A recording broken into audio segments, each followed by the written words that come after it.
જો મિત્રો તમને મેથ્સ નથી આવડતું તો અનએકેડમી પર એક નવી બેચ સ્ટાર્ટ થઈ રહેવા જઈ રહી છે 19 ફેબ્રુઆરીથી, જે સ્પેશિયલી મેથ્સ માટેની છે. તો લિંક ડિસ્ક્રિપ્શનમાં આપેલી છે, ત્યાંથી તમે આ મેથ્સની બેચને જોઈન કરી શકો છો. અને બીજું કે મિત્રો 1 ફેબ્રુઆરીથી લઈને 21 ફેબ્રુઆરી સુધી અનએકેડમી પર શંખનાદ ટેસ્ટ સિરીઝનું આયોજન કરવામાં આવ્યું છે, જે તમે બિલકુલ ફ્રીમાં આ ટેસ્ટ સિરીઝ આપી શકો છો. બરાબર, તો એની પણ લિંક ડિસ્ક્રિપ્શનમાં આપેલી છે, ત્યાંથી જોઈન કરી શકો છો. અનએકેડમી પર મફત લાભ લેવા માટે સૌથી પહેલાં તમારે અનએકેડમી એપ ડાઉનલોડ કરવાની છે. પછી સિલેક્ટ યોર ગોલ્સમાં તમારે જીપીએસસી પસંદ કરવાનું છે, અને જ્યાં પણ તમને કોડ માગે ત્યાં DD10 કોડનો યુઝ કરવાનો છે, જેથી કરીને તમને બિલકુલ ફ્રીમાં લાભ લઈ શકશો. બરાબર, અને અહીંયા તમે પ્લાન્સ પણ જોઈ શકો છો. 1 મંથનું સબસ્ક્રિપ્શન લઈ શકો છો, 24 મહિના સુધી અથવા 12 મહિનાનું પણ સબસ્ક્રિપ્શન લઈ શકો છો, અને એ પ્રમાણે ડિસ્કાઉન્ટ તમને મળી જશે. જ્યાં પણ કોડ માગે ત્યાં તમારે DD10 કોડનો યુઝ કરવાનો છે, તો જ તમને ડિસ્કાઉન્ટ મળશે. એનું ખાસ ધ્યાન રાખવું.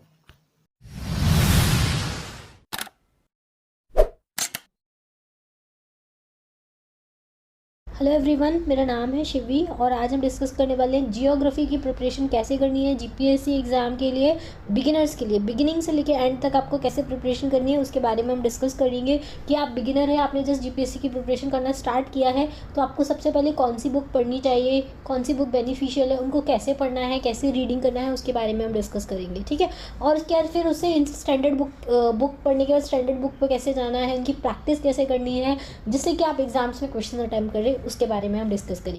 उसके अलावा मैं एक और इम्पॉर्टेंट इन्फॉर्मेशन आपको देना चाहूँगी कि मैंने सारे सब्जेक्ट्स के ऊपर जो जीपीएससी के एग्ज़ाम्स में आते हैं, प्रीवियस ईयर क्वेश्चंस हैं, उनके ऊपर वीडियो बनाया हुआ है. जैसे जियोग्राफी है तो जियोग्राफी से रिलेटेड किस टाइप के क्वेश्चन प्रीवियस ईयर में आते हैं, उनसे रिलेटेड वीडियो बनाया है. उसे आप देखिएगा, उससे आपको आइडिया आएगा कि जीपीएससी में किस लेवल का क्वेश्चन आता है और आपको किस लेवल का प्रिपेयर करना है. ठीक है, तो आइए आज हम डिस्कस करते हैं जियोग्राफी के बारे में कि आपको कहाँ से बेसिक से स्टार्ट करना है. तो आपका बेसिक तो है एनसीईआरटीज़. ये जो ज्योग्राफी सब्जेक्ट है इसके लिए तो सिर्फ आप एनसीईआरटी ही अगर आप पढ़ लें तो आपका ज्योग्राफी निकल जाएगा. ठीक है, इवन मेंस के लिए भी आपको इसकी एक स्टैंडर्ड बुक आती है जीसी लियोंग. ठीक है, जीसी लियोंग जो होती है वो ज्योग्राफी की स्टैंडर्ड बुक है, लेकिन आप उसको ना फॉलो करें तो भी चलेगा. आप अगर सिर्फ एनसीईआरटीज़ को अच्छे से रिवाइज़ करेंगे, 3 से 4 बार रिवाइज़ कर लेंगे, तो ज्योग्राफी की NCERT is more than sufficient for any exam. ठीक है, इवन यूपीएससी में भी.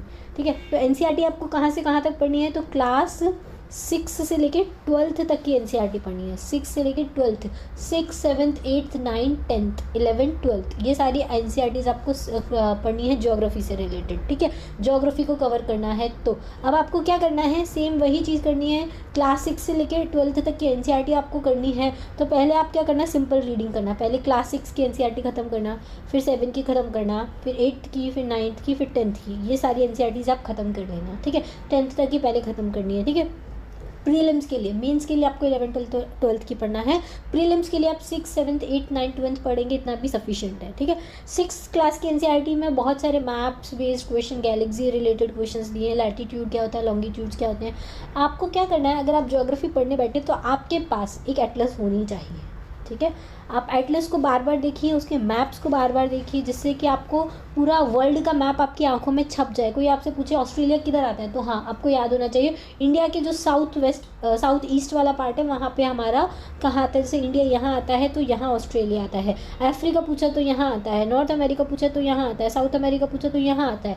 यूरोप पूछा तो यहाँ आता है. एशिया पूछा तो एशिया के पार्ट है हमारा इंडिया. ठीक है, और जापान पूछा तो जापान इधर आता है. ठीक है, रिंग ऑफ फायर क्या होता है, ये पूरा रिंग ऑफ फायर है. पैसिफिक ओशन इधर आता है, इधर ये दोनों एक दूसरे को कनेक्ट करते हैं. ठीक है, उसके अलावा यहाँ कौन सा आता है, अटलांटिक ओशन आता है, यहाँ इंडियन ओशन आता है. तो ये सारी चीज़ें आप जब तक मैप नहीं दिखेंगे ना, आपको लर्न नहीं होगी. दिमाग में आपके मैप घूमना चाहिए पूरा. तो इसके लिए आप अच्छा एटलस एक खरीद कर लाएं.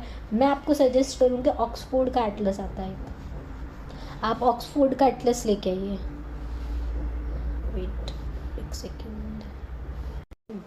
ओके, तो अब आपको ज्योग्राफी के लिए क्या पढ़ना है, पहले तो क्लास 6 से लेकर 10th तक की पूरी एनसीईआरटीज़ आपको पढ़ना है. पहले एक सिंपल रीडिंग करनी है, उसके बाद दूसरी रीडिंग करनी है. दूसरी रीडिंग आप जब करेंगे तो उसके जो इंपॉर्टेंट पॉइंट्स है वो आपको लिख लेना है. जैसे कि मान लो आप क्लास 6 का पहला जो चैप्टर है वो गैलेक्सी के ऊपर है, तो हमारा पूरा आप लिख लीजिए कि अर्थ, मार्स, वीनस, वो सारा लाइन में लिख लीजिए. फिर एस्टेरॉयड बेल्ट किस किस के बीच में आता है, तो मार्स एंड जुपिटर के बीच में आता है, इंपॉर्टेंट पॉइंट लिख लीजिएगा. गैनीमेडा क्या है, और फिर बहुत सारी हमारी जो गैलेक्सी है वो कौन सी है, मिल्की वे है, तो हमारे गैलेक्सी के पास में हमसे जो सबसे बड़ी गैलेक्सी है वो कौन सी है। ऐसे जो इंपॉर्टेंट पॉइंट्स हैं वो आप सारे नोट डाउन कर लीजिएगा। लेकिन आप फर्स्ट रीडिंग में आपको कोई नोट्स नहीं बनाने हैं, सेकेंड रीडिंग में आपको नोट्स बनाने हैं, ठीक है। फिर सेकेंड रीडिंग के बाद आप थर्ड रीडिंग कीजिएगा तो उससे और आपको क्लियरिटी आएगी। जब भी आप एनसीईआरटी रीड करेंगे ना, उसके बाद जैसे आपने एक चैप्टर रीड किया, उसके पीछे क्वेश्चंस दिए होते हैं। कुछ क्वेश्चन जो होते हैं सब्जेक्टिव क्वेश्चंस होते हैं, कुछ जो होते हैं एमसीक्यूज बेस्ड क्वेश्चन होते हैं, कुछ फिल इन द ब्लैंक्स होते हैं, कुछ होते हैं मैच दी फॉलोइंग। तो आपको ये सारे क्वेश्चंस भी अटैम्प्ट करने हैं, पता है। इसी टाइप के क्वेश्चन जो होते हैं हमारे एग्जाम्स में आते हैं, एमसीक्यूज आते हैं, ठीक है। मैच द फॉलोइंग आ जाता है, कुछ भी पूछ लेते हैं। ओशियन करंट्स के बारे में ही पूछ लेते हैं कि गल्फ करंट कहाँ आता है, वार्म करंट है कि कोल्ड करंट है, लैब्राडोर करंट किधर फ्लो होता है। तो इस टाइप के क्वेश्चन आ जाते हैं। फिर हिमालयाज़ के ऊपर क्वेश्चन आ जाते हैं कि सबसे नॉर्दर्न पार्ट में जो है वो कौन सा आता है, ग्रेट हिमालय आता है कि मिडिल हिमालय आता है कि लेसर हिमालय आता है, ईस्ट में कौन सा आता है। तो इस टाइप के क्वेश्चंस आते हैं एग्जाम में।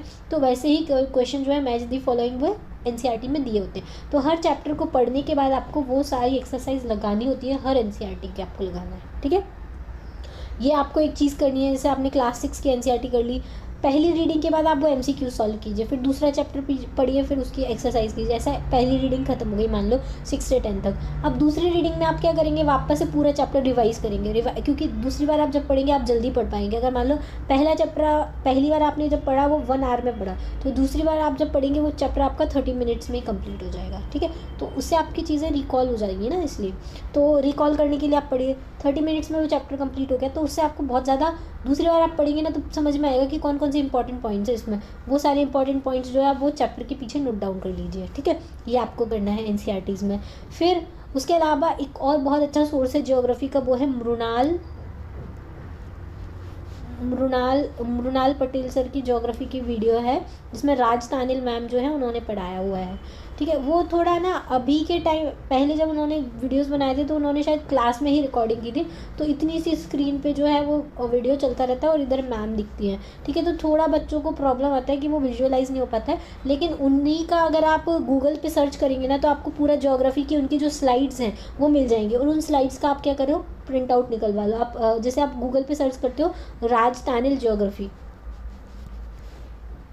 ज्योग्राफी, तो उनके जितने पूरे ज्योग्राफी के वीडियोस की स्लाइड्स है ना वो आपको पीडीएफ फॉर्म में मिल जाएंगे, और उन्हीं को आप प्रिंट आउट निकाल लो। अब एक स्लाइड का प्रिंट आउट निकालोगे तो बहुत बड़ा हो जाएगा। तो क्या करना, एक पेज पर 4 स्लाइड्स ले लेना, एक पेज पर 4 स्लाइड्स ले लेना या 2 स्लाइड्स ले लेना।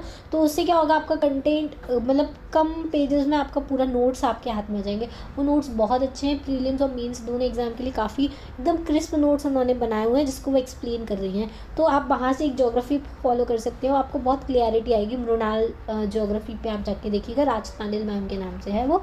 उनके कम से कम 9 लाख व्यूज़ हैं उनके वो उस कोर्स के पर्टिकुलर। तो उन्होंने पूरा इंडियन ज्योग्राफी को कवर किया है, वर्ल्ड ज्योग्राफी को भी कवर किया है, और साथ में किसको कवर किया है, हमारा ये जो लैटिट्यूड लॉन्गिट्यूड सब कुछ कवर किया हुआ है। तो पहले आप एनसीईआरटी कर लीजिए, एनसीईआरटी करने के बाद एक बार मृणाल सर की वो वीडियोस देख लीजिए मैम के, ठीक है। उसके बाद आपको गुजरात की जो ज्योग्राफी आपको फॉलो करनी है, उसकी एक बुक आती है किश्वा पब्लिकेशन की, उसमें गुजरात के बारे में दिया हुआ है। तो आप अगर आपको वो फॉलो करनी है तो आप वो भी फॉलो कर सकते हैं, अच्छी बुक है। या फिर जीसीईआरटी तो है ही हमारी 10th और 11th की, वो भी आप फॉलो कर सकते हैं, 10th 11th 12th की, ठीक है। सॉरी 9, 10th 11th 12th ये चारों ईयर की आपको गुजरात के लिए जीसीईआरटी आपको फॉलो करनी है, ठीक है। इतना क्लियर है ज्योग्राफी से रिलेटेड, कोई डाउट तो नहीं है, ठीक है। ये सारा आपको करना है, और मस्ट चीज़ है आपका ऑक्सफोर्ड का एटलस। आपको मैप बेस्ड पढ़ाई करनी है, आपको रट्टाफिकेशन नहीं करना है ज्योग्राफी में। ज्योग्राफी को मैं एक आपको आइडिया देती हूँ, जैसे मान लो ये हमारा एक इंडिया का मैप है, ठीक है। और थोड़ा ऐसा ही बनेगा, थोड़ा आप रफ आइडिया के लिए, ठीक है। ये हमारा इंडिया का मैप है, ये है हमारा गुजरात के बारे में आपको पढ़ना है कि नर्मदा रिवर कहाँ मिलती है, फिर यहाँ पे काठियावाड़ पेनिनसुला है, वो रेडियल ड्रेनेज है क्यों है, इन सब के बारे में। माही रिवर कहाँ है, अरावली रेंजेस कहाँ से कहाँ तक फैली हुई है, ये सब गुजरात के बारे में पढ़ना है, ठीक है।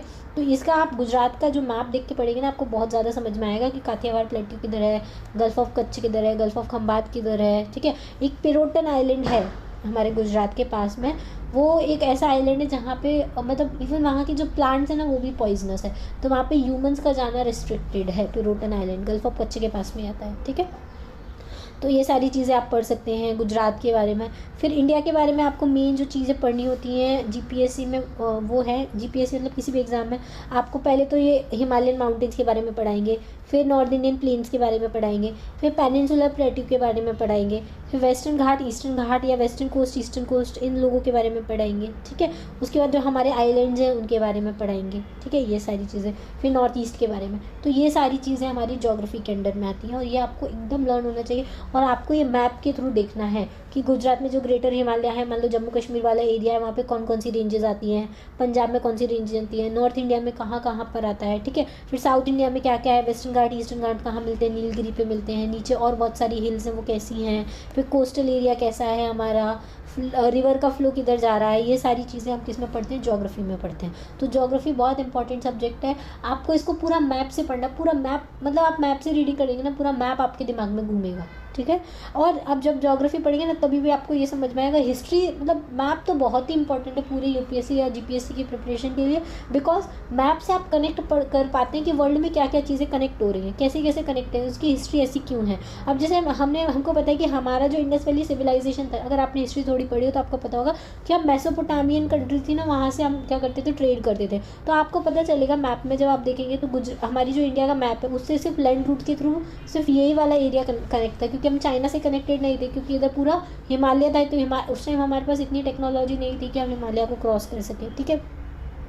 ये एक चीज़ था। फिर हमारे पास नेवल कुछ था नहीं, हम लोगों को शिप वगैरह के बारे में नॉलेज नहीं थी। तो हमारा ये जो कोस्टल एरिया था ये तो तीनों साइड से पानी से घिरा हुआ था, तो लोग इधर तो जाते ही नहीं थे, इधर का इतना आइडिया नहीं था। बहुत बाद में लोगों को पता चला, जैसे चोला एम्पायर के टाइम पर उन्होंने नेवी बनाई। किसने बनाई? चोलन एम्पायर ने बनाई। तो उसके बाद से बहुत ज़्यादा डेवलपमेंट होने लगा। ब्रिटिशर्स जब इंडिया आए उसके बाद से तो हमको पता चला कि और भी वर्ल्ड से हम कनेक्ट हो सकते हैं इधर उधर जाके। तो ये सारी चीज़ें आपको ज्योग्राफी जब आप मतलब बहुत ही इंपॉर्टेंट सब्जेक्ट है, ये हर सब्जेक्ट को आपके कनेक्ट करेगा। हिस्ट्री को आपसे कनेक्ट करेगा, आर्ट एंड कल्चर से कनेक्ट करेगा, कैसे हमारी कंट्री में ऐसे आर्ट एंड कल्चर डेवलप हुआ उसके बारे में आपको पता चला। हमारी इंडिया में इतनी डाइवर्सिटी क्यों है, इतने रिलीजन क्यों है, वो आपको ज्योग्राफी को पढ़ने के बाद बहुत ज़्यादा क्लियर हो जाएगा, ठीक है।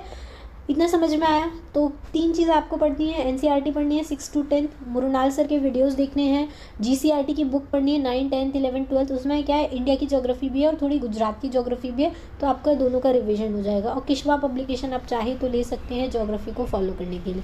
आपको ज्योग्राफी में इतना ही पढ़ना है, इतना सफिशिएंट रहेगा आपको, ठीक है। चलिए नेक्स्ट लेक्चर में हम देखेंगे करंट अफेयर्स कैसे प्रिपेयर करना है, साइंस एंड टेक्नोलॉजी और इन्वायरमेंट एंड इकोलॉजी को कैसे प्रिपेयर करना है, ठीक है। तो वो वीडियो आप ज़रूर देखिएगा क्योंकि वो बहुत इंपॉर्टेंट पार्ट है GS2 पेपर का, ठीक है। चलिए thank you, thanks for watching.